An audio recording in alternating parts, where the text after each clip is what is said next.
नाही, परंतु मी भक्त म्हणूनच शोभतो आणि तू देव म्हणूनच शोभतोस, म्हणून तू सिंहासनावर बस आणि मी तुझी पाद्य पूजा करत राहीन, असं संतांनी ज्यावेळेस ब्रह्म परमात्म्याला वरून घेतलं, तेच हे भक्ती आतापर्यंत व्यास महर्षींनी चालवलेली आहे. आणि व्यास महर्षीच्या निमित्ताने सर्व काही हे सर्व जपी तपी योगी गुरु शिष्य परंपरा आज तागायत आजच्या स्थितीपर्यंत चालत आलेली आहे. पुढेही चालणारच आहे. गुरु परमतत्व आहे, नष्ट होणार नाही. गुरु शिष्याचं नातं हजारो वर्ष नाही, कोटी जन्माचं असतं, ते काही संपणार नसतं.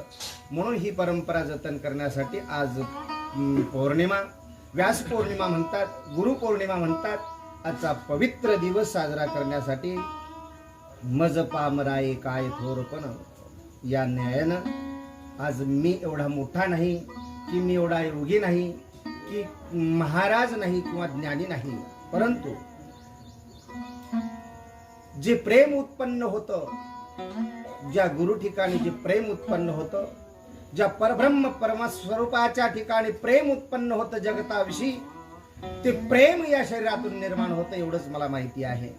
म्हणून या सर्व योग्यांना मी भरभरून आज आशीर्वाद देऊ शकतो की माझ्या जगन्नाथ बाबांच्या, माऊली ज्ञानोबारायाच्या, निवृत्ती दादांच्या या प्रणालीमधून वाहणारे हे सर्व संत आहेत. आणि खरं पाहिलं तर आज जे ज्ञानाचा धुरा वाहणारे, परंपरा चालवणारे हे मठाधीश योगी महापुरुष यांचंच पूजन आपण करायला पाहिजे. कारण उदाहरण एक मी सांगतो छोटंसं.